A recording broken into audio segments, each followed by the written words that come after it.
Глава 1871. Золотые прожорливые жуки. Что-то, от чего я точно не смогу отказаться. Хань Ли слегка запнулся, услышав это. Цин Юаньцзы и барон Золотого Пламени переглянулись между собой, и оба они, казалось, о чем-то догадались. Вместо того, чтобы прямо сказать Хань Ли, что он собирается предложить дальше, пустотный дух нечто довольно загадочное и двусмысленное. На данный момент ты уже должен знать, что я великий старейшина раса падёнок. Наша раса падёнок, возможно, не сможет сравниться с высшими расами, такими как раса Дзяочи и раса морских монархов, но в некоторых областях мы несравненны даже в контексте всего мира духов. Затем он протянул руку и сделал хватательное движение, после чего все сокровища, подвешенные в воздухе, полетели обратно в его рукав в виде точек духовного света. Услышав это, сердце Хань Ли дрогнуло, и он воскликнул: «Вы имеете в виду методы борьбы с насекомыми, старший?» «Ха-ха, верно. Методы борьбы с насекомыми нашей расы определенно не имеют себе равных в мире духов. Даже если некоторые из других высших рас могут сравниться с нами в этой области, им определенно недостает навыков. То, что я предлагаю тебе сейчас, это 2 из 81 типа духовных насекомых, которых я тщательно взращивал. С этими духовными насекомыми в качестве козыря в рукаве ты будешь на самой вершине среди всех культиваторов стадии интеграции тела», гордо сказал пустотный дух, а затем указал 2 пальцами вперед, и на столе появились 2 духа насекомого размером с большой палец, одно фиолетовое, а другое зеленое. У одного из этих духов насекомых вокруг тела сверкали дуги молний, а у другого была миниатюрная голова змея. Это фиолетовое молниеносное насекомое и земляной змей. Как ты можешь предлагать ему 2 этих насекомых в обмен? При виде 2 этих насекомых барон Золотого Пламени сразу же воскликнул. На лице Цин Юаньцзы также появилось растерянное выражение. Ты ничего не понимаешь. В прошлом божественный эликсир адской реки, естественно, не стоил бы так много в моих глазах, но теперь он незаменим для меня. Господин даосист Хань, оба этих духовных насекомых были тщательно взращены мной на протяжении десятков тысяч лет, и каждый из них может взять на себя культиватора на ранней стадии интеграции тела. Если ты готов отдать мне свой эликсир, я немедленно уничтожу метки распознавания в их телах и помогу их тебе приручить. Хе-хе, даже в расе падёнок я, скорее всего, единственный, кто способен на это, холодно хмыкнул пустотный дух, и было совершенно ясно, что ему очень не хочется расставаться с этими 2 духовными насекомыми. Хань Ли резко вздохнул, услышав это, и на мгновение его соблазнило это предложение. Однако затем он вспомнил, что у него все еще были десятки тысяч золотых прожорливых жуков, которыми он еще не мог полностью управлять, и сразу же принял решение. Несмотря на то, что один единственный золотой прожорливый жук не был таким могущественным, как любое из этих духовных насекомых, если бы он выпустил сотни или даже тысячи их одновременно, то у этих 2 духовных насекомых не было бы шансов. Перед лицом сурового взгляда пустотного духа Хань Ли не оставалось ничего другого, кроме как набраться храбрости и сказать: «Ваши духовные насекомые действительно исключительны, старший, но у меня уже есть собственные духовные насекомые». «Что ты сказал? Ты хочешь сказать, что у тебя есть духовные насекомые, которые могут сравниться с моими? Мое терпение близится к пределу. Не пытайся задобрить меня глупостями, иначе ты пожалеешь об этом». На лице пустотного духа появилось яростное выражение. При виде этого сердце Хань Ли дрогнуло, но прежде чем он успел что-либо объяснить, Цин Юаньцзы внезапно сказал: «Пустотный брат, я могу лично поручиться за утверждение господина даосиста Ханя. Он действительно обладает чрезвычайно сильными духовными насекомыми, даже большим количеством, чем духовные насекомые, которыми ты обладаешь. Я знаю, что ты пытаешься защитить его, но ты действительно думаешь, что сможешь убедить меня с таким ужасным алиби. Он всего лишь культиватор средней стадии интеграции тела. Откуда у него насекомые, которые превосходят мои собственные? Вдобавок ко всему, единственные люди, которые видели моих самых сильных духовных насекомых, уже мертвы, так откуда ты знаешь о них?» Холодно сказал пустотный дух. «Хе-хе, возможно, у тебя действительно есть более сильные духовные насекомые, чем эти 2, но я уверен, что ты не захочешь предлагать их в обмен. В таком случае то, что ты предлагаешь, действительно не может сравниться с господином даосистом Ханем», с улыбкой сказал Цин Юаньцзы. «Хе-хе, неужели так? Как я уже говорил ранее, я взрастил 81 тип духовных насекомых. Помимо нескольких связанных духовных насекомых, которых я полностью усовершенствовал, я готов предложить любого из них за божественный эликсир адской реки. Подумай хорошенько». Как только его голос затих, вокруг него появился слой черной ци, окутавший большую часть его тела. Затем он сделал ручную печать и начал что-то напевать, и раздались всевозможные жужжащие и визжащие звуки, а вокруг него появились сотни духовных насекомых. Самые крупные из этих духовных насекомых были сопоставимы по размеру с человеческой головой, а самые маленькие были крошечными, как горошины. Все они были разного цвета и внешности, но их всех объединяла ужасающая и свирепая аура. Пустотный дух указал на духовных насекомых перед собой и представил их одного за другим. Это насекомое с золотыми пятнами — ваджерное насекомое. Его тело необычайно твердое, и даже духовные сокровища не смогут причинить ему ни малейшего вреда. Тот, что окутан пятицветным светом, смертоносный шелкопряд, способен пожирать губительную ци и обладает такой мощной жизненной силой, что его практически невозможно убить. Даже если ты разорвешь его на куски, он может регенерировать в одно мгновение. Этот багровый богомол — широко известный призрачный богомол. Хотя он и не такой могущественный в одиночку, но он охотится стаями и является одним из самых злобных и жестоких видов духовных насекомых. Они могут сожрать целого змея за день, а на пике их кровожадности даже мне будет трудно их сдержать. Эти духовные насекомые действительно были крайне редки в мире духов, и некоторые из них были теми, о которых Хань Ли слышал только в первый раз. Что делало их еще более привлекательными, так это то, что все они были возвращены до точки зрелости, поэтому они сразу же станут могущественными союзниками в бою. Как насчет этого? Сколько видов этих духовных насекомых ты видел в прошлом? Я сделаю для тебя исключение, господин Даосист Хань. Я позволю тебе обменять каждый флакон с эликсиром, который у тебя есть, на один тип духовного насекомого. Этого должно быть достаточно, не так ли? Если ты снова откажешь мне и не предоставишь мне удовлетворительную причину, то пеняй на себя, угрожающе проговорил пустотный дух, как раз когда Хань Ли с благоговением и удивлением в глазах осматривал духовных насекомых перед собой. Веки Хань Ли дернулись, услышав это, и он обратился за помощью к Цин Юаньцзы. После непродолжительного колебания Цин Юаньцзы серьезно сказал: «Покажи брату пустотному духу своих духовных насекомых, господин Даосист Хань. Я уверен, что он поймет, как только увидит их». Да, старший, Хань Ли очень не хотел подчиняться этой инструкции, но он не мог отказаться. Таким образом, он зашуршал рукавом, высыпав около дюжины золотых жужжащих цветков размером с большой палец. Как только эти золотые цветы появились, они сразу же разрослись и превратились в золотых жуков размером с кулак во вспышке духовного света, и они выглядели так, как будто были сделаны из чистого золота. Зрелые золотые прожорливые жуки. Воскликнул барон Золотого Пламени, пристально глядя на золотых жуков с ошеломленным взглядом. Пустотный дух содрогнулся при виде этих зрелых золотых прожорливых жуков, и на его лице появилось чрезвычайно странное выражение. Брови Цин Юаньцзы слегка нахмурились, увидев реакцию пустотного духа. Это была не та реакция, которую он ожидал. Несмотря на то, что он чувствовал это довольно странно, он все же сказал: «Я уверен, что ты узнаешь золотых прожорливых жуков, брат пустотный дух. Ты должен признать, что эти духовные насекомые более сильны, чем те, которые ты предложил, так что господину Даосисту Ханю.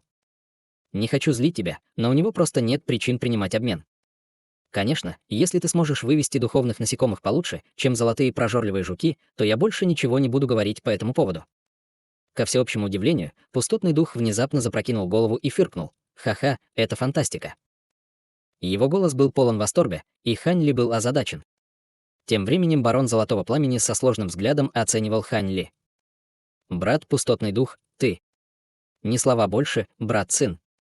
Позволь мне показать тебе еще одно мое духовное насекомое, которого я никогда никому не показывал». Как только его голос оборвался, он взмахнул обоими рукавами, и все окружавшие его духовные насекомые тут же слетели обратно в рукава. Затем он открыл рот, выплюнув мерцающую серебряную тыкву, которая резко опрокинулась, и крышка тут же слетела сама по себе. Раздался взрыв жужжания, и из тыквы появились точки золотого света, зависнув в воздухе. «Невозможно!» Барон Золотого Пламени и Цин Юаньцзы воскликнули почти в полном унисон, когда точно определили, что это за пятнышки золотого света, и Хань Ли тоже был совершенно ошеломлен. Эти пятнышки золотого света также содержали золотых жуков, которые были идентичны золотым прожорливым жукам Хань Ли, и они также угрожающе жужжали. Только спустя долгое время Хань Ли удалось подавить собственное удивление, и он выдохнул, когда сказал: «Значит, у вас тоже есть зрелые золотые прожорливые жуки, старший». Действительно. Даже я забыл, сколько лет прошло с тех пор, как я впервые начал их выращивать, и они достигли полной зрелости только несколько сотен лет назад, так что можешь себе представить, сколько времени и усилий я потратил на них. Они также причина, по которой я ищу так много божественного эликсира Адской реки, сказал пустотный дух. Божественный эликсир Адской реки действует и на золотых прожорливых жуков? Удивленно спросил Хань Ли.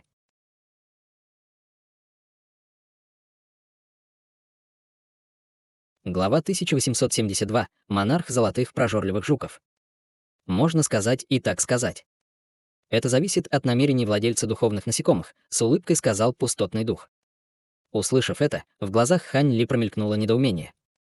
Если ты хочешь вырастить только зрелых золотых прожорливых жуков, то божественный эликсир адской реки, естественно, не окажет большого эффекта, но если ты хочешь, чтобы они продвинулись еще на шаг, то эликсир станет незаменимым, многозначительным голосом объяснил пустотный дух. Продвинуться еще на шаг?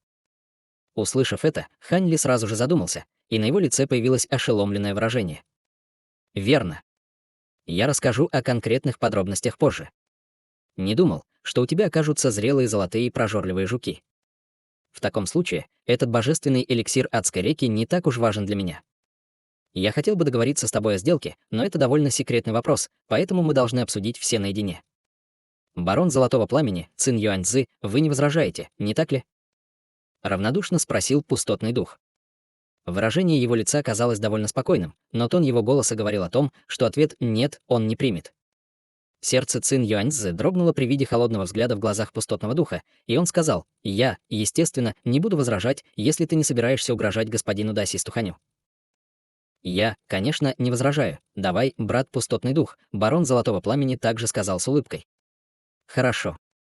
В таком случае, пожалуйста, извините меня». Пустотный дух удовлетворенно кивнул, а затем открыл рот, выплюнув миниатюрный павильон высотой около полфута, мерцающий черным светом. Павильон был полностью черного цвета, а его поверхность была испещрена рунами разных цветов. Вдобавок ко всему, вся структура была окутана слоем слабой черной ци, что придавало ей довольно загадочный вид. Пустотный дух сделал ручную печать, и павильон сразу же расширился примерно до 10 футов в высоту, и он сказал: «Друг Хань, бери своих жуков и приходи поболтать сюда, в мой павильон черного ветра». Затем он даже не удосужился дождаться ответа Ханьли, спрятав своих собственных жуков, а затем быстро уменьшился до примерно дюйма в высоту, мгновенно исчезнув в павильоне. Прошу прощения, старший, Ханьли чувствовал себя очень неловко, но он знал, что у него нет выбора в этом вопросе, поэтому ему не оставалось ничего другого, кроме как с кривой улыбкой попрощаться с Цин Юаньцзы и бароном Золотого Пламени. Будь уверен, господин Даосист Хань, брат пустотный дух, довольно эксцентричен, но он не опустится до того, чтобы сделать что-то, что не соответствует его статусу. Стоит добавить, я предлагаю тебе согласиться на обмен, который он предлагает, пока условия не слишком сильно влияют на его благосклонность к тебе, сказал Цин Юаньцзы, слегка нахмурив брови. «Спасибо, старший Цин, я знаю, что должен сделать», — торжественным голосом ответил Ханьли, а затем убрал своих жуков и исчез в павильоне в виде лазурной нити. В тот момент, когда он вошел в павильон, все связи с внешним миром были немедленно прерваны. Внезапно барон Золотого Пламени передал свой голос Цин Юаньцзы. «Ты действительно не обеспокоен, брат Цин?» Мало того, что этот старый чудак крайне неуравновешенный, его силы намного превосходят наши. Если он попытается что-то предпринять против господина Даосиста Ханя, ни один из нас не сможет остановить его вовремя. Я думаю, что ты слишком мнительный. Этот старый монстр действительно довольно властный, но он никогда раньше не делал ничего, что не соответствовало бы его статусу, так что нам не о чем беспокоиться. Кроме того, я должен господину Даосисту Ханю большую услугу, и я хочу защитить его как можно лучше, но, если возможно, я действительно не хочу обижать этого старого монстра.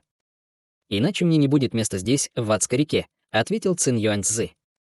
Это правда. С его силами он, скорее всего, сможет защитить себя даже от истинного духа, так что в любом случае наши опасения ни к чему не приведут. Однако почему он так сильно отреагировал на этих золотых прожорливых жуков? Я понимаю, что они чрезвычайно редкие, но разве у него нет того же типа духовных насекомых? У тебя есть какие-нибудь идеи по этому поводу, а брат Цзин? Спросил барон Золотого Пламени. Ты слишком высокого мнения обо мне, брат барон Золотого Пламени. Могу только предположить, что эти золотые прожорливые жуки господина Даосиста Ханя каким-то образом будут ему полезны, намеренно двусмысленно ответил Цин Юаньцзы. Вот как. Барон Золотого Пламени явно не был убежден, но Цин Юаньцзы просто улыбнулся, отказавшись от дальнейших комментариев по этому поводу. Тем временем Хань Ли и Пустотный Дух разговаривали в своей миниатюрной форме в зале черного павильона. «Присаживайся, господин Даосист Хань. Этот мой павильон черного ветра считается половиной пространственного сокровища. Я не только могу регулировать его размер по своему желанию, но он также может скрывать все духовное чутье, поэтому наш разговор точно никто не подслушает», — с улыбкой сказал Пустотный Дух, небрежно садясь на главное сиденье. «Спасибо, старший», — Хань Ли уважительно поклонился, а затем тоже сел. «Прежде чем обсуждать нашу сделку, я должен сначала проверить одну вещь. Господин Даосист Хань, сколько примерно у тебя зрелых золотых прожорливых жуков? Ты бы мог назвать мне точное количество?» — спросил Пустотный Дух с неудержимым возбуждением в голосе. Точное число. Услышав это, на лице Хань Ли появилось нерешительное выражение. Пустотный дух немедленно осознал свою ошибку и сказал: «Ах, прости меня, я был слишком прямолинеен. Главное, что делает золотых прожорливых жуков устрашающими, это их количество, поэтому с моей стороны было бы табу спрашивать, сколько у тебя их. Скажи мне только, есть ли у тебя более 5000 таких духовных насекомых?» Пока он говорил, в глазах пустотного духа появилось слегка нервное выражение. В голове Хань Ли сразу пронеслось множество мыслей, но, в конце концов, он все же дал правдивый ответ, хотя скорее предпочел бы солгать сквозь зубы. Кто знал, обратится ли против него этот пустотный дух, если бы он соврал? В конце концов, ложь была чрезвычайно хрупкой перед лицом могущественных культиваторов, и, возможно, пустотный дух мог бы принудительно проверить количество золотых прожорливых жуков, которыми владел Хань Ли. Значит, у тебя более 5000 — это фантастика. В таком случае мы можем заключить сделку друг с другом, воодушевленно сказал пустотный дух. Может быть, эта сделка, которую вы предлагаете, как-то связана с количеством золотых прожорливых жуков, которые у меня есть, старший? Пустотный дух потер руки с парой светящихся глаз и сказал: «Конечно. Я хочу от тебя только 5000 зрелых золотых прожорливых жуков. В обмен ты можешь у меня просить все, что захочешь. 5000 золотых прожорливых жуков». Хотя Хань Ли уже догадался, что так и будет, он все равно был несколько удивлен, услышав это. «Вы поставили меня в очень трудное положение, старший. У меня, естественно, более 5000 зрелых золотых прожорливых жуков, но это число определенно составляет большую часть всех моих жуков. Я надеялся использовать их как козырную карту, если я смогу когда-нибудь достичь стадии Великого Вознесения». Улыбка пустотного духа исчезла, и он сказал с холодным выражением на лице: «Действительно, 5000 зрелых золотых прожорливых жуков чрезвычайно ценны, но если чему-то можно присвоить ценность, то это можно обменять. У меня есть несколько видов духовных насекомых, которых я еще не показывал тебе, и все они, по крайней мере, так же сильны, как твои 5000 золотых прожорливых жуков. Это может быть так, но эти духовные насекомые должны быть вашими связанными духовными насекомыми, а что касается этого поврежденного высшего небесного сокровища, я определенно не осмелился бы просить его. Уверен, что оно принесет мне только несчастье. Как насчет этого? Не могли бы вы рассказать мне, зачем вам так много золотых прожорливых жуков, старший? Я довольно озадачен, поскольку эти жуки признали меня своим хозяином на протяжении многих лет, поэтому, даже если вы возьмете их, вы не сможете использовать их в бою. Кроме того, 5000 — это очень конкретное число, которое еще больше меня озадачивает, сказал Хань Ли после краткого размышления. Ты смеешь лезть в мои дела. Холодное выражение на лице пустотного духа стало еще более явным. «Пожалуйста, простите меня, старший. Я потратил бесчисленное количество времени и усилий, чтобы взрастить этих золотых прожорливых жуков до зрелости, и они почти так же важны, как моя собственная жизнь.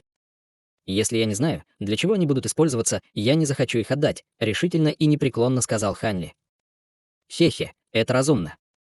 Хорошо, я могу сказать тебе, что я собираюсь сделать с этими золотыми прожорливыми жуками, но после того, как ты услышишь мои планы, ты не сможешь отказаться от этого обмена». В противном случае на лице пустотного духа появилась угрожающая улыбка. Хань Ли некоторое время размышлял над этим, а затем, наконец, смиренно вздохнул. «Хорошо, я согласен на обмен». «Ха-ха, ты принял мудрое решение, господин Даосист Хань. Итак, мне нужны твои золотые прожорливые жуки, поскольку я планирую взрастить легендарного монарха золотых прожорливых жуков.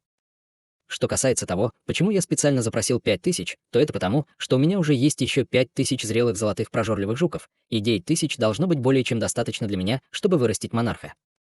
Следовательно, больше, чем это, было бы просто лишним, объяснил пустотный дух, и сердце Хань Ли сразу же дрогнуло, услышав это. «Тогда почему вы собирали божественный эликсир адской реки, старший?» — спросил Хань Ли. Большое количество божественного эликсира адской реки — это один из других способов воспитать монарха золотых прожорливых жуков. Однако, если я получу достаточное количество зрелых золотых прожорливых жуков, тогда эликсир не имеет большого значения, ответил пустотный дух.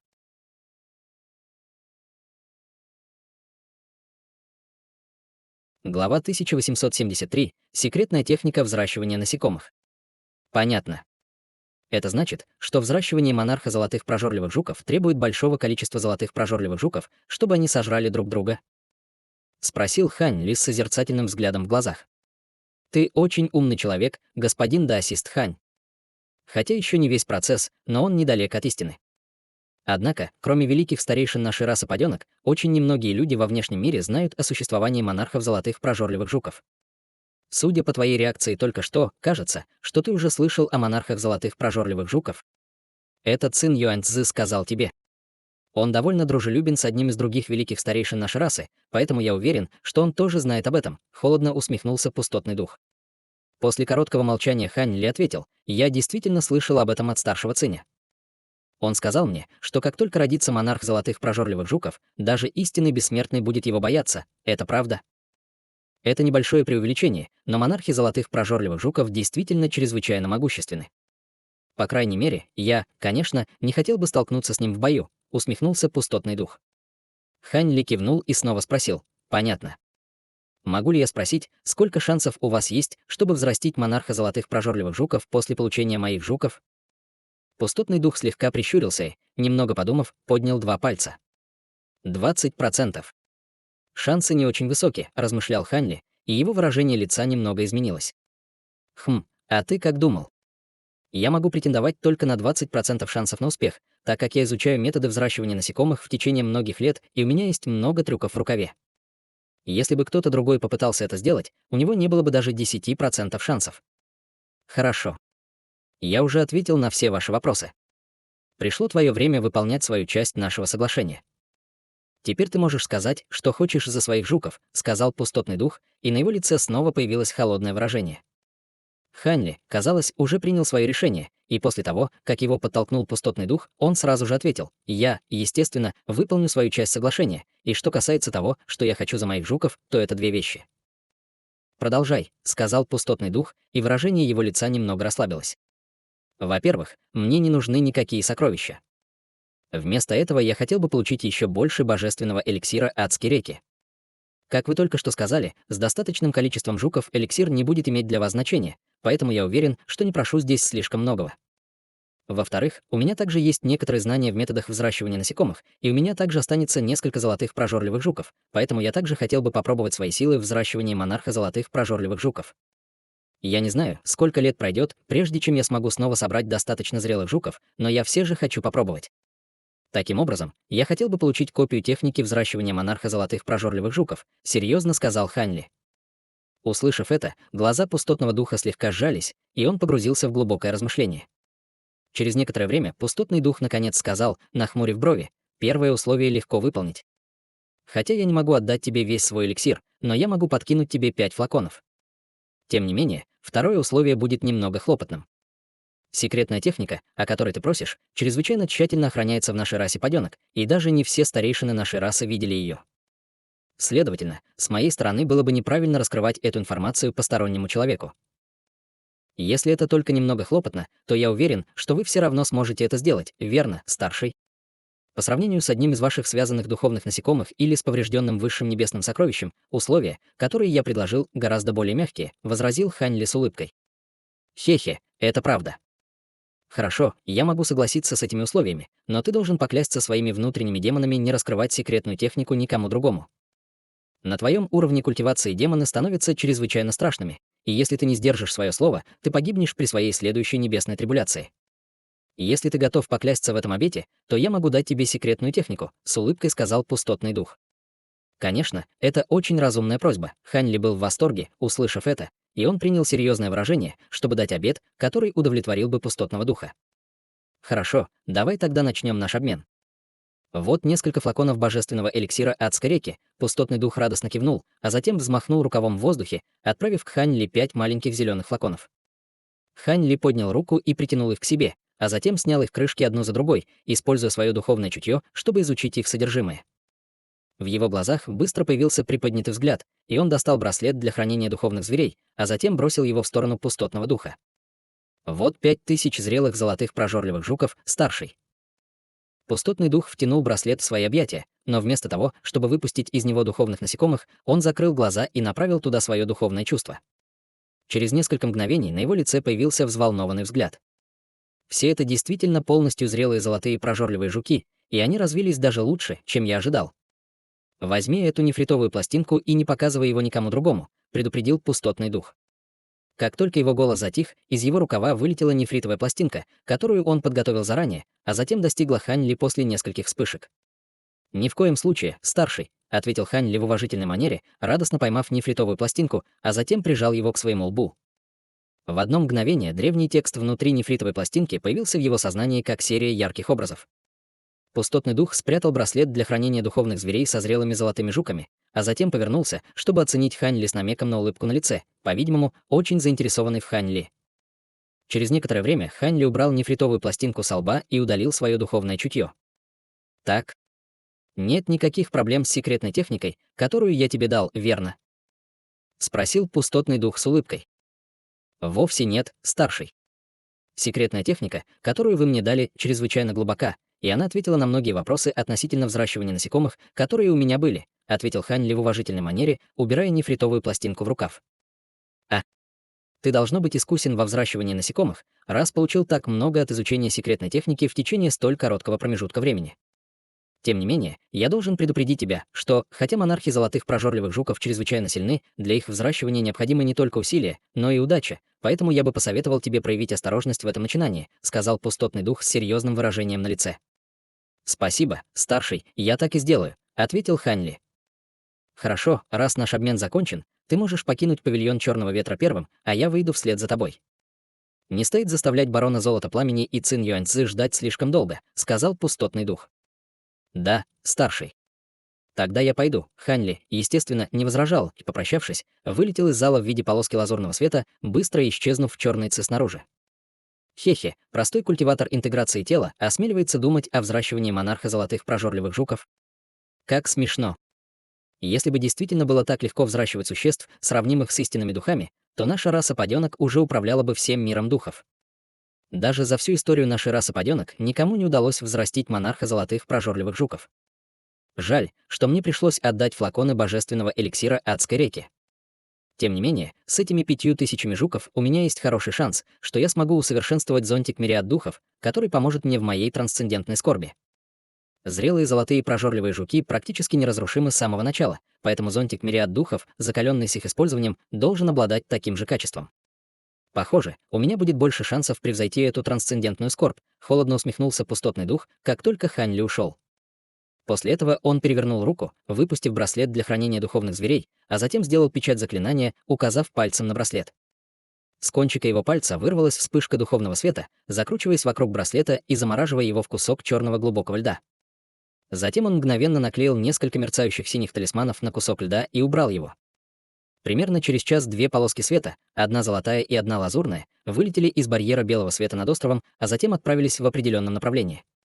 Две полосы света, естественно, были Цин Юаньцзы и Хань Ли. Барон Золотого Пламени и Цин Юаньцзы, казалось, молча все поняли, и ни один из них не спросил Хань Ли или Пустотного Духа о деталях, связанных с их сделкой. Поболтав о некоторых других вещах и попробовав исключительное духовное вино, сваренное бароном Золотого Пламени, все покинули свой остров. По пути ни один из них почти не сказал ни слова, и они направились прямо к пещерной резиденции Цин Юаньцзы. Примерно через полмесяца вдалеке наконец появилась знакомая высокая гора. Внезапно Цин Юаньцзы резко остановился, и Хань Ли был слегка ошеломлен этим, но он, естественно, также остановился.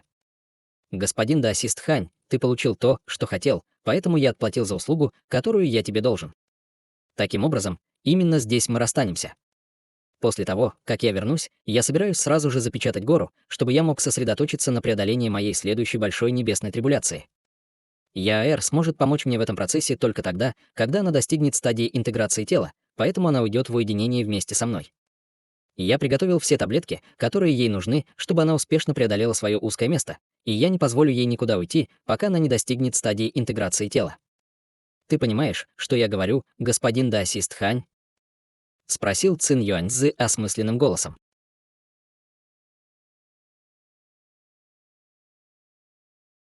Глава 1874. Ученики. Хань Ли слегка изменился в лице, услышав это, и слегка вздохнул, а затем поклонился в знак прощания с Цин Юаньцзы. «Конечно. Пожалуйста, попрощайтесь с феей Юань и феей Янь вместо меня, старшей. Мне пора».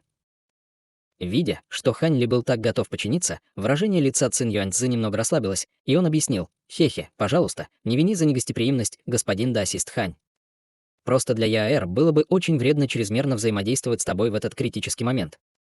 Если ты останешься с ней слишком долго, ей, скорее всего, будет очень трудно преодолеть своих внутренних демонов, когда она попытается совершить прорыв, поэтому я должен принять необходимые меры предосторожности». «Вы все неправильно поняли, старший», «Для меня фея Юань всего лишь близкий друг», — сказал Хань Ли с кривой улыбкой, не зная, как именно объяснить ситуацию. «Может, для тебя так оно и есть, но это не значит, что она тоже так считает», — сказал Цин Юаньцзы с намеком на улыбку на лице. «Я не знаю, как объяснить вам, старший, и я уверен, что вы все равно не хотите слышать мои объяснения. В любом случае, именно благодаря вашей поддержке я смог получить божественный эликсир адской реки, и я обязательно запомню вашу доброту. Надеюсь, в следующий раз, когда мы встретимся, вы уже успешно преодолеете свои невзгоды, старший», — сказал Хань Ли, произнося прощальный салют. «Я также желаю тебе удачи в продвижении на стадию Великого Вознесения, господин даосист Хань», — Цин Юаньцзы ответил тем же. Хань Ли кивнул, увидев это, и улетел в виде полоски лазурного света, направляясь прямо к пространственному разлому, через который он ушел в прошлый раз. Раньше его базы культивации не хватало, поэтому он мог уйти через пространственный раскол только с помощью Цин Юаньцзы. Однако теперь, когда он находится на стадии интеграции тела, он больше не нуждался в такой помощи. Цин Юаньцзы завис в воздухе, и только после того, как полоса лазурного света полностью исчезла вдали, слегка вздохнул. Этот брат Хань, безусловно, добился некоторого быстрого прогресса. Теперь, когда он получил так много божественного эликсира адской реки, для него не должно быть проблемы достичь поздней стадии интеграции тела в будущем. Тем не менее, маловероятно, что он перейдет на стадию Великого Вознесения, только если ему не подвернется большая удача. С другой стороны, он обладает огромным количеством мощных сокровищ и секретов, поэтому для него это не может быть невозможным.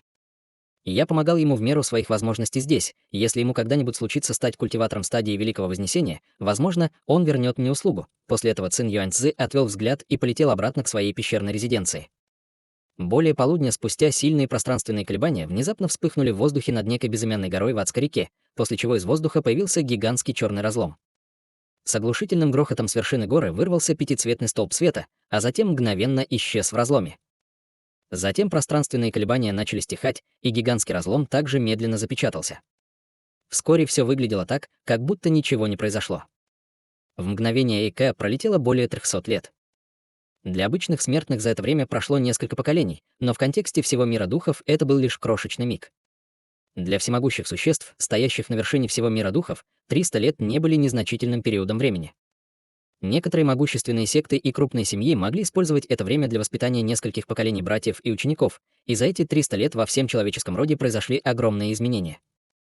В настоящее время в 3 человеческих регионах обычным явлением стали группы бронированных охранников, а все крупные города были преобразованы в крепости. В центрах этих городов был ряд формаций и ограничений, которые расползались по земле, как паутина, укладываясь друг на друга и вызывая отчаяние в сердцах всех потенциальных врагов, которые замышляли заговоры против человеческих городов. Несколько сотен лет назад культиваторы формирования ядра и зарождающейся души были очень редки в обычных городах, но теперь они часто появлялись перед смертными. Некоторые из более удачливых смертных могли даже иногда видеть культиватора стадии божественной трансформации. Кроме того, за последние несколько столетий число воинов закаливания тела резко возросло более чем в 10 раз по сравнению с первоначальным населением. Кроме того, все они были оснащены гораздо более мощным оружием и духовными инструментами, чем в прошлом. Что касается смертных, которые даже не могли культивировать техники закаливания тела, они также тренировались в боевые искусства, чтобы укрепить свое тело и научиться некоторым навыкам самосохранения. Почти все эти задачи охотно выполнялись смертными, так как теперь все знали о том, что следующая дьявольская скорбь неизбежна.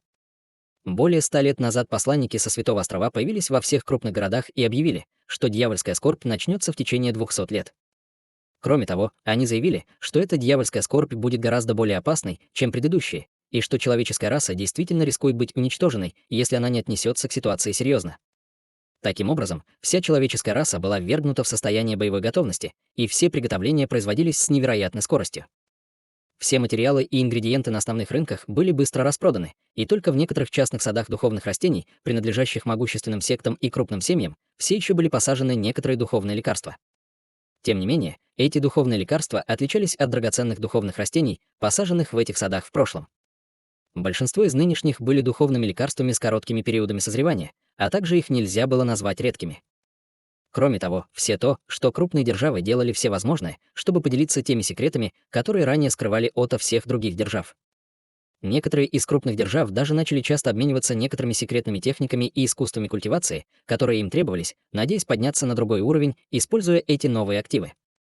Конечно, самыми выдающимися силами в человеческой расе по-прежнему были город высшего неба и 3 суверенных города. В городе высшего неба было бесчисленное множество элитных культиваторов людей и демонов, а также 10 культиваторов интеграции тела, поэтому это была практически неприступная крепость. 3 суверенных города охранялись 3 человеческими суверенами и всеми высокоранговыми культиваторами из 3 регионов, поэтому они также казались очень безопасными. Силы, которые занимали место непосредственно под ними, были, естественно, подобными 10 лучшим человеческим сектам и семьям чужеземных духов. Они также привлекали многих смертных и бродячих культиваторов, которые стекались к ним за защитой, и только за последние несколько столетий их число увеличилось более чем в 10 раз, почти достигнув их максимальной способности в этом процессе. Люди не только делали все возможное, чтобы подготовиться к предстоящей дьявольской скорби, раса демонов и близлежащие чужеземные расы также мобилизовались в огромных количествах. В течение последних 300 лет все расы часто посылали посланников для обмена важной информацией о неминуемой скорби. В этой напряженной атмосфере несколько сотен культиваторов собрались на горе в горном хребте недалеко от города высшего неба. В самом центре группы, на гигантском камне, сидела женщина в белом одеянии на гигантском камне, и все слушали, как она объясняет некое сложное искусство культивации. Женщине было всего 18 лет, и ее тело было окутано слоями белых цветочных проекций лотоса. На ее глобелле также были темно-синие знаки отличия цветка лотоса, которые придавали ей чистый и эфемерный вид, почти как если бы она была небесной девой, спустившейся с небес. Ее слушали культиваторы обоих полов и всех возрастов, большинство из них были в даосских одеждах, в то время как остальные носили синие одежды с мечами на спине. Они, казалось, принадлежали к одной и той же секте. Однако ни один из них не обладал исключительными базами культивации. Среди них было всего несколько культиваторов формирования ядра, в то время как большинство состояло из культиваторов заложения основ. Через 2 часа женщина, наконец, закончила свою лекцию, а затем сказала спокойным голосом: «Хорошо, на сегодня все. Следующая лекция состоится через 3 месяца и будет обсуждаться до 5 элементов. Вы все свободны». «Да, старший». Все культиваторы почтительно поклонились женщине, услышав это, а затем отправились с горы на своих сокровищах и духовных орудиях. Глядя на то, как они уходят, женщина в белом внезапно нахмурилась, а затем повернулась к какому-то большому дереву. «Старший боевой брат Хай, эти ученики принадлежат тебе и старшему боевому брату Целинцы, но ты заставляешь меня учить их. Разве это справедливо?» У подножия дерева вспыхнул белый свет, и с улыбкой на лице появился красивый мужчина в комплекте синих одежд. «Я никогда не хотел брать учеников. Меня обманул наш старший боевой брат, и в итоге я вляпался в эту неприятную задачу, прежде чем я даже понял, что происходит. Кроме того, твои лекции в 100 раз лучше, чем то, что мы оба можем прочитать. В противном случае эти люди не смогли бы добиться такого удивительного прогресса всего за несколько столетий. В их рядах сейчас есть даже несколько культиваторов формирования ядра. Мне нельзя отдать должное за прогресс, которого достигли эти ученики, большая часть этого связана с остатками таблеток, которые мастер дал нам. Мы больше не нуждаемся в этих таблетках, поэтому отдаем их ученикам. Кстати говоря, зачем ты в это ввязался? Старший боевой брат Целинцзы взял этих учеников, чтобы он мог возродить даосский храм Туманного моря, а ты какую роль в этом играешь? Пожаловалась женщина в белом одеянии. «Эй, ты не можешь винить меня». Целинцзы подтолкнул меня к этому, возмущенно сказал мужчина в синем одеянии. Во вспышке духовного света рядом с другим деревом появился даосский священник в желтых одеждах и усмехнулся. «Хе-хе, ты нам чего-то не договариваешь, младший боевой брат. Ты улыбался во все зубы, когда все эти ученики называли тебя учителем». Это трио было никем иным, как 3 названными учениками Ханьли, Байгоэр, Целинцзы и Хай Юэтянем. Их внешность не изменилась в течение последних 3 столетий, но их аура и характер претерпели радикальные изменения.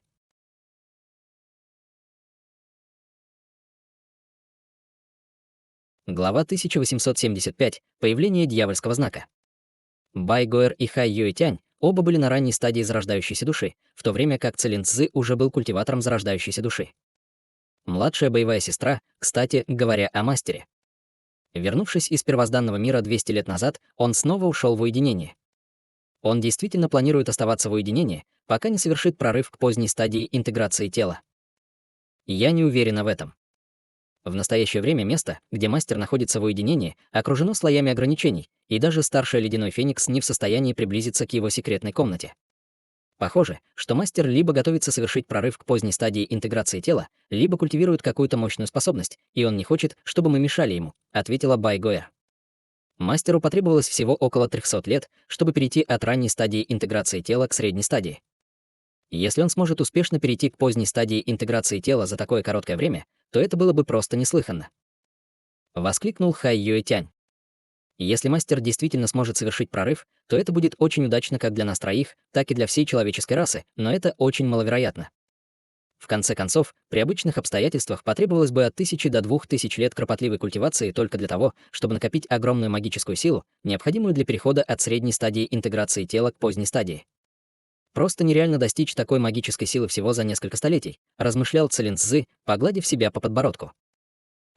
Почему ты говоришь об обычных обстоятельствах, старший боевой брат? Разве наш мастер когда-либо был связан обычными обстоятельствами?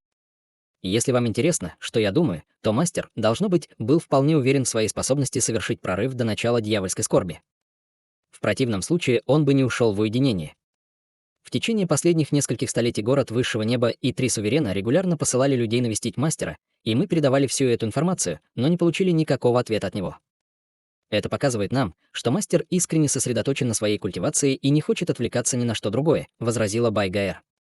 Похоже, что из нас троих младшая боевая сестра Бай больше всего доверяет мастеру. Однако весь наш анализ бесполезен, истина откроется, как только мастер выйдет из уединения.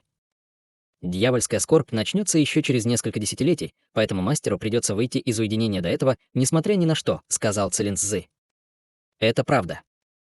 Очень жаль, если бы скорбь можно было немного отложить, мастер, по крайней мере, смог бы добиться некоторых значительных улучшений, даже если бы и не достиг этого прорыва, раздосадованным тоном сказал Хай Юйтянь. Ладно, культивация мастера — это не то, что мы, ученики, можем обсуждать, как нам заблагорассудится. Все, что мы можем сделать сейчас, это убедиться, что мы переживем эту дьявольскую скорбь. Кстати, младшая боевая сестра, почему бы тебе не присоединиться к городу Высшего Неба? В конце концов, город Высшего Неба будет одним из немногих мест во всей человеческой расе, где будет относительно безопасным, как только начнется скорбь. С твоим статусом ученицы нашего мастера, я уверен, старейшины города позаботятся о тебе, серьезным тоном предположил Цилин Цзы. Старший боевой брат Цилин Цзы прав. Мы уже решили переместить всех наших учеников в город Высшего Неба, как только начнется дьявольская скорбь. Несмотря на то, что они будут только охранниками самого низкого ранга, мы позаботимся о том, чтобы они, по крайней мере, не стали пушечным мясом. Если ты сможешь присоединиться к нам, то это было бы куда лучше, сказал Хай Юйтянь с улыбкой. Город Высшего Неба. Бай Гоэр слегка нахмурилась, и на ее лице появился созерцательный взгляд. У тебя есть какие-то другие планы, младшая боевая сестра? Было бы лучше принять решение как можно скорее. В конце концов, перед тем, как уйти в уединение, мастер уже сказал нам, что он покинет человеческую расу, чтобы сделать кое-что, как только начнется дьявольская скорбь, поэтому он никак не сможет удержать всех нас троих рядом, обеспокоенно сказал Цилин Цзы. После некоторых размышлений Бай Гоэр, наконец, приняла решение. По правде говоря, не так давно я получил письмо от отца, в котором говорилось, что вся моя семья переехала в город Сюань-У. Мой отец хочет, чтобы я тоже поехал туда, и у меня осталось всего несколько близких в этом мире, поэтому я хотела бы пережить с ними это бурное время. Понятно. Действительно, было бы довольно тревожно быть разлученным с семьей в такое время. К счастью, город Сюань-У также довольно безопасен, поэтому я уверен, что у вас там все будет хорошо, сказал Хай Юйтянь. Если ты собираешься в город Сюаню, я предлагаю взять с собой Лю Фэна и Фу Юны. Эти двое являются культиваторами формирования ядра, поэтому я уверен, что они будут вам полезны, внезапно сказал Цилин Цзы. Я не могу их принять. Эти двое — твои самые ценные ученики, старший боевой брат. Будь уверен, у меня есть несколько личных горничных, и они были со мной в течение некоторого времени. Они еще не достигли стадии формирования ядра, но все они являются культиваторами заложения основ, поэтому их будет достаточно, с улыбкой сказала Бай Гоэр. Ха-ха, в таком случае. Цилин Цзы улыбнулся и уже собирался что-то добавить, как вдруг в воздухе неподалеку внезапно раздался оглушительный гул. Сразу после этого небо и земля содрогнулись, и гора под их ногами начала трястись. Все трое из них были культиваторами зарождающейся души, поэтому этих толчков, естественно, было недостаточно, чтобы навредить им, но их выражения лица резко изменились, и они в унисон посмотрели вверх. В воздухе над головой появилась массивная серая отметина, начав быстро разрастаться. В то же время изнутри нее начали сходить мощные пространственные колебания, распространяясь во всех направлениях. В течение нескольких мгновений знак раздулся в несколько раз по сравнению с первоначальным размером, и все небо потускнело, словно его пожирало огромное пространство внутри знака. Это дьявольский знак и явление, которое предвещает приход дьявольской скорби. Побледнев, воскликнул Хай Юэтянь. Бай Гаэр и Цилин Цзы также пристально смотрели в мутные серые небеса с напряженными выражениями на лицах. Это действительно дьявольский знак, дьявольская скорбь наступит раньше, чем ожидалось, пробормотала Бай Гоэр. Это не может быть истинным дьявольским знаком. Возможно, это просто похожее явление. Нам придется привлечь людей из города высшего неба, чтобы официально проверить это, с надеждой сказал Целин Цзы. Что там проверять? Если это действительно дьявольский знак, то он появится не один, возразил Хай Юэтянь, покачав голову. Это правда, все в 3 регионах, скорее всего, уже были предупреждены об этом, ответил Целин Цзы. Не нужно слишком беспокоиться, старший боевой брат. Появление дьявольского знака только указывает на то, что мир высших дьяволов начинает пересекаться с нашим миром духов, и этот процесс чрезвычайно медленный. Согласно прошлым записям, пройдет не менее полугода, прежде чем раса высших дьяволов действительно сможет проникнуть в наш мир духов, поэтому у нас еще есть достаточно времени, чтобы подготовиться, заверила Бай Гоэр. Это действительно так, но раса высших дьяволов также может собирать свои войска на дьявольских знаках, поэтому первые несколько волн атак будут особенно свирепыми. «Интересно, сколько городов выживет», — сказал Целин Цзы с кривой улыбкой на лице. Выражения Бай Гоэр и Хай Юэтяня еще больше помрачнели от его слов. Именно в этот момент далеко в небе вспыхнул свет, и к ним направился золотой летающий ковчег. На вершине ковчега, который был более 100 футов в длину, стояло около дюжины охранников в лазурных доспехах, и у каждого на лице были торжественными выражения на лицах. Ковчег остановился под гигантской серой меткой, и все охранники поднялись в воздух, а затем вынесли флаги и пласты формации, а также некоторые сокровища странной формы и активировали их в унисон. В воздухе сразу же вспыхнул разноцветный духовный свет, создавая очень привлекательное зрелище, и к этому месту со всех сторон стало приближаться еще больше полос света. «Прибыли патрульные охранники из города высшего неба, мы должны немедленно сообщить об этом мастеру», торжественно сказал Целин Цзы. Бай Гоэр и Хай Юэтянь, естественно, не возражали против этого, и все полетели к определенной горе. В центре секретной комнаты, переливающейся слабым белым светом, находился огромный лазурный котел, который был примерно такой же высоты, как взрослый человек, парящий в воздухе. 3 Хань Ли сидели вокруг котла на футонах, и все они были совершенно неподвижны, с плотно закрытыми глазами. Среди 3 Хань Ли один переливался золотым светом, и вокруг его тела вращалась черная ци, у другого была зеленая кожа и фиолетовая ци, а позади последнего был золотой ореол, который постоянно колебался в размерах, содержа в себе бесчисленное количество золотых рун. В центре ореола находились 72 лазурных меча, вращающихся друг вокруг друга. Внезапно 3 Хань Ли в унисон открыли глаза, а затем подняли руки в полной синхронности, подтолкнув их к гигантскому котлу. С глухим звоном крышка котла взлетела в воздух, и вслед за ней из котла вырвались бесчисленные белые нити. Затем 3 Хань Ли указали пальцем на воздух над котлом, и белые нити, казалось, столкнулись с невидимым барьером, который заставил их резко остановиться в воздухе. Прямо в этот момент из котла раздался громкий жужжащий звук, и появилось около десятка шаров золотого света. Это были 13 золотых жуков размером с кулак, и у всех них были большие фиолетовые узоры по всему телу. Кроме того, их животы были такими же полупрозрачными, как эликсир, и как только они вылетели из котла, они сразу же вступили в ожесточенную драку, пытаясь поглотить своих спутников.